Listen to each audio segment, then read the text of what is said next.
Over the recent weeks, Uganda's coffee industry has been experiencing a substantial drop in coffee prices, sparking considerable concern and anxiety across the coffee subsector.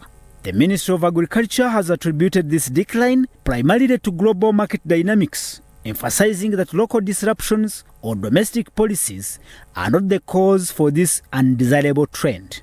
In response, authorities explained that an oversupply in the global coffee market is largely responsible for pushing the prices down. They also urged Ugandan farmers to remain calm and to focus on planting more coffee, ensuring high quality, and adding value to their produce to maximize earnings.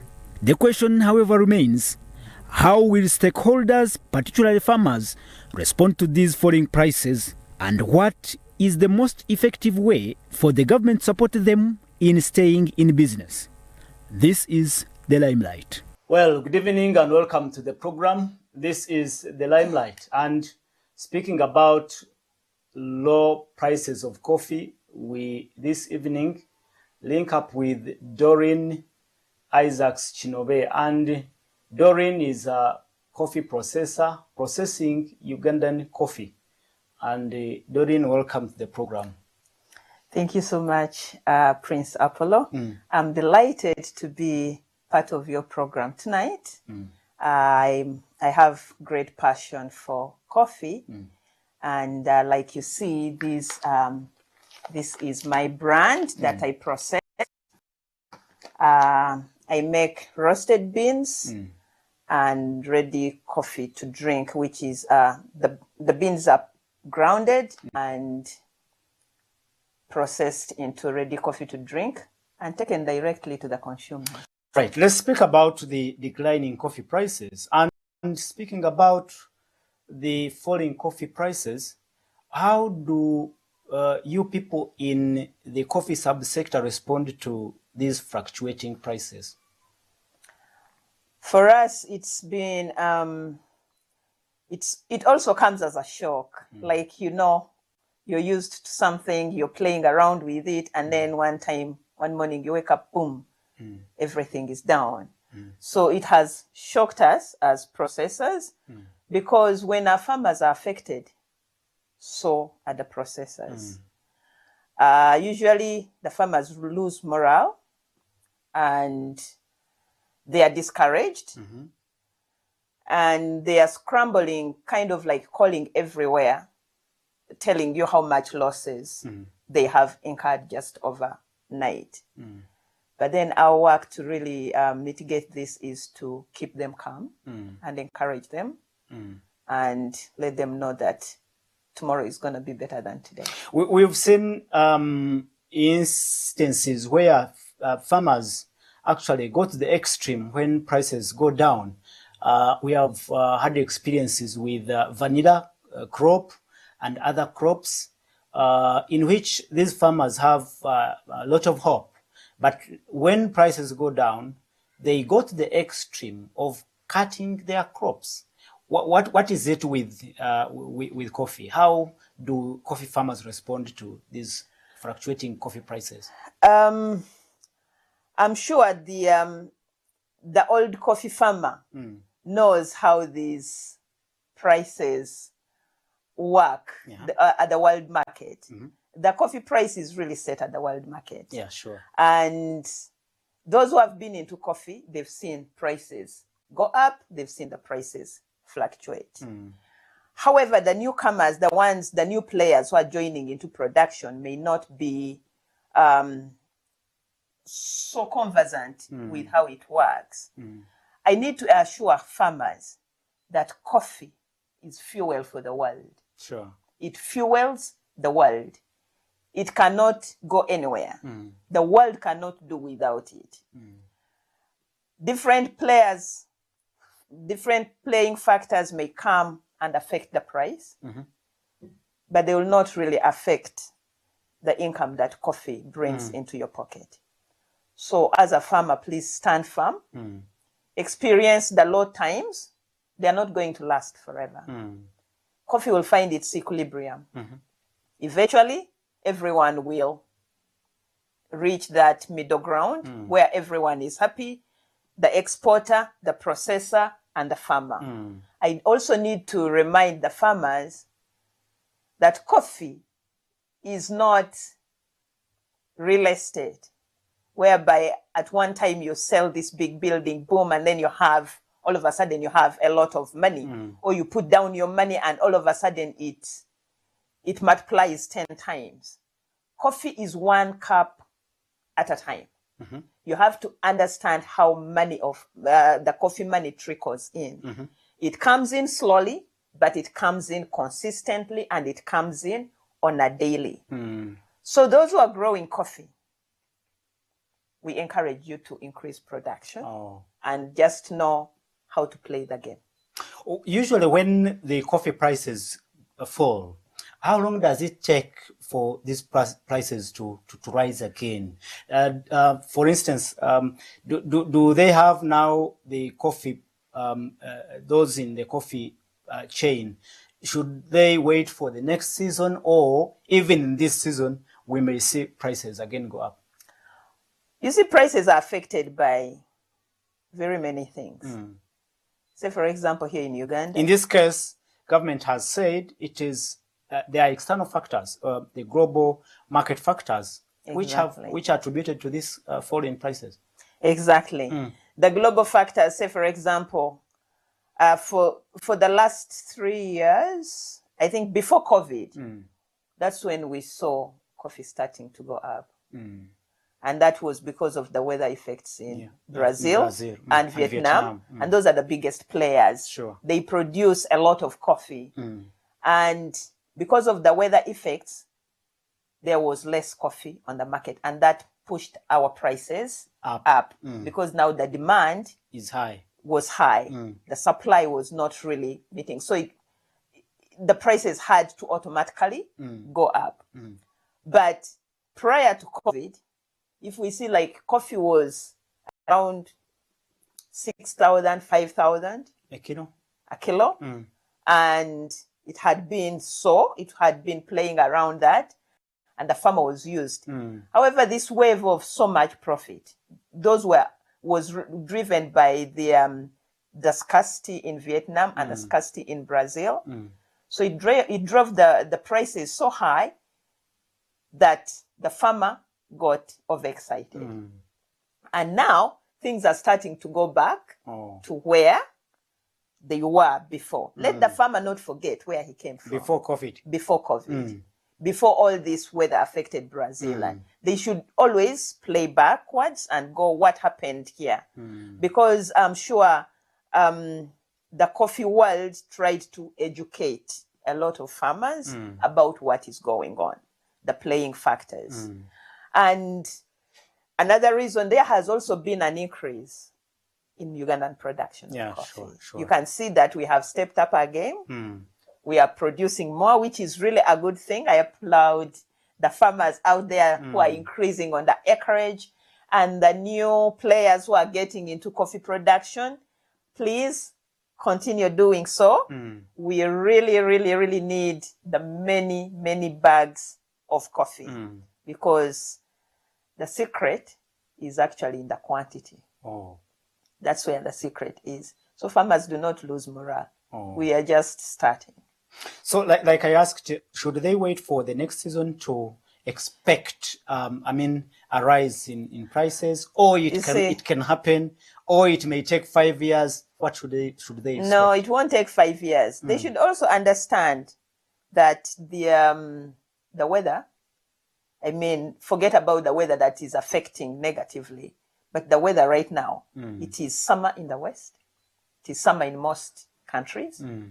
And that means they are not drinking a lot of coffee because it's extremely hot. If you've been watching the news, sure. Coffee is consumed mostly a lot in the winter. And winter is not far away from now. It's this is June. It's just around 2 months away. So in 2 months, things will start picking up. And winter will go on until March, April next year. So you're likely to see those prices. Does that improve. speak to how the farmers should treat or make their decision on whether to sell now or to wait a bit longer? Because if there is hope for prices to rise, why should I sell now? You see, in business, business has two sides to the coin. You cannot hold. If you hold the coffee, the prices will go up because it will not be enough. If you hold the coffee here, remember, the Brazilian farmer is not holding their coffee. He'll continue selling his coffee. So you're the one who is delaying. Take up the profit, the little profit there is, now, but with hope that things are going to get better. With coffee, things always get better. Do not lose your morale. Stay steady. Just drink another cup of coffee, and especially at Leah's coffee, and you'll calm down and you'll see hope at the end of the tunnel. I'll ask you a question. I don't know if you can take it. There are sections of Ugandans who think that the scrapping, the abolition of Uganda Coffee Development Authority, which was a big player in Ugandan coffee, may be also a factor in this fall in prices. What do you think? Actually, in my opinion, I don't think they affect the price. The price of coffee, UCDA does not really affect the price. The price of coffee is determined at the world market. And it's not just Ugandan coffee that's down. Even the Kenyan coffee is down. If Ugandan coffee was down, you would see everyone rushing to come and pick coffee from here. But we wake up in the morning and we play according to the world. So that's not true. That may not be that. Let the farmer not kind of like put the blame on government, on UCDA. I don't think they are big players when it comes to determining the price of coffee. Yeah, because the buyer of coffee wakes up in the morning and checks online what the price of coffee is. In the communication from the Minister for Agriculture, Honorable Frank Tumwebaze, to Ugandans in response to the falling coffee prices, he told them to produce more and to plant more, but he also told them to do value addition on coffee. How does that play out? How does that mitigate this issue of coffee prices? Indeed, adding value is very key. But much as we are adding value, coffee is a chain. A farmer cannot just wake up and start adding value to their coffee. They are farmers. A farmer needs to concentrate on production. Players like us who process coffee, we need to concentrate on processing coffee. The exporters need to concentrate on exporting coffee so that the entire chain is complete. Because if a farmer starts adding value to his coffee, he will spend the time and the money, and then the crop in the garden will be suffering. So I encourage coffee producers, concentrate on producing coffee. Please concentrate on the garden so that you produce a good crop, a quality crop, and you increase on the quantity. If you put your concentration on the crop will really be good. People who consume coffee, they know their coffee. They know where the good coffee comes from. And in Uganda, we are so privileged and so blessed that we have the best coffee in the world. So much as there is a lot of coffee, the consumer will first consume our coffee because it's the good coffee. So farmers, producers, and even the ones processing, let us keep the chain going. I know there is a glitch in the price, but it will get better. All right. Tomorrow will be better than today. One thing they told farmers, the minister told farmers, is also to improve on quality, the quality of the coffee they produce. Quickly, how does that also come into this question of coffee fluctuation in prices? As you know, how farmers play, they see the crop, they want to harvest very fast, they want to rush everything, sometimes when it's not yet really ripe. Please give time to the coffee to mature. Harvest the coffee when it's ready, when it has ripened. It will give you a good yield. Yeah. Remember, for us who are processing coffee, we also know which coffee matured and which one did not. So if you're rushing to harvest your coffee, we shall know that this coffee is not going to give me a good cup of coffee. That means I'll have to cut your price. Yeah, sure. It won't help you in the price. It will only affect you. Even when prices have gone down, those who have good quality beans or coffee, they will fetch a better price. Exactly. They'll fetch a better price. If you don't have good quality coffee, that means your price is going to be even cut lower. Remember that those with good coffee are also many. So you'll be stuck with yours, wanting to sell it at a higher price. But because you rushed to harvest the coffee, that's why we are not able to pay you the amount that we would pay someone who has good coffee. Okay, besides, telling the farmers to plant more coffee, to improve on quality and ensure the production is high and of standard, what else can government do in this, at this point in time, to keep the farmers in business, not to lose that morale and possibly cut coffee trees? I really encourage government to step up. We could adopt what they call price, what is it called? Stabilization of prices, whereby government comes in and subsidizes the farmer. That way a farmer will be encouraged, knowing that he's not going to incur all the costs, the loss by himself. If government can come in and mitigate, would like to really encourage them to.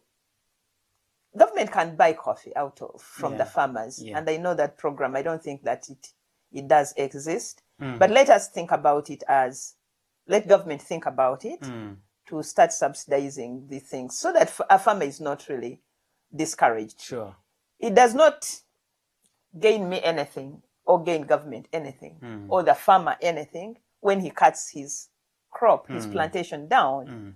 And especially knowing that it's coffee. Coffee takes up to 25, 30 years. Well, it's a long-term investment. Crop. So government needs to come up with a way of dealing with these price fluctuations so that people are not demoralized. Especially coffee really holds up for us. Yeah, coffee does hold us up, hold us together. In good times and in bad times, we always have our coffee. Yeah. So government need to pay more attention to come up with solutions to because without the farmer, we have no coffee. Yeah, sure. Without the farmer, we have no coffee.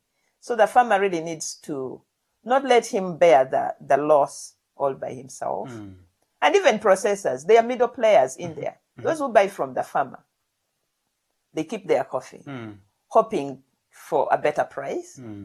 And now if they have a store full of coffee, if I bought it at 14,000 and it's down now at the 7, market price is 7,000. That's a big loss. Yeah, that's when government really should be coming in to try and compensate. Okay. And I also encourage government to put up like good storage facilities. Because much as we are encouraging farmers to plant more, to increase the production, we also need good facilities to store these products. So that in times like this, when the demand is low, we also just kind of like put out what is required, knowing that things are going to get better, and then we can compensate when the prices match out properly for us. When you talk of subsidies, and you also say that even everyone in the coffee supply chain is affected by the global prices, the global market prices. Are there any subsidies for people who are in processing and on the other end of the coffee chain? Not really. The only good thing with coffee, that the person who is processing coffee, it doesn't end there. our prices, the prices for these coffees have been kind of like constant, even when the price was low and even when the price was high. When the prices went high, we did not increase the prices of coffee. If there was an increment, it was very small. Like my coffee has really remained the same. It's just that I have endured less profit. We have to learn how to kind of like play. If you've been getting maybe 20% and then the coffee goes down and you get 5%, you're still making a profit, which is the same thing with the farmer, by the way. Endure it and wait for your time when the prices will go up. It's not every day that we are going to make abnormal profits. It's not that way. Because for us, remember, us who process coffee, ours is 1 cup at a time. So if a cup is sold at $1, don't think it's just going to move to $2. Your final word, because my time is running out.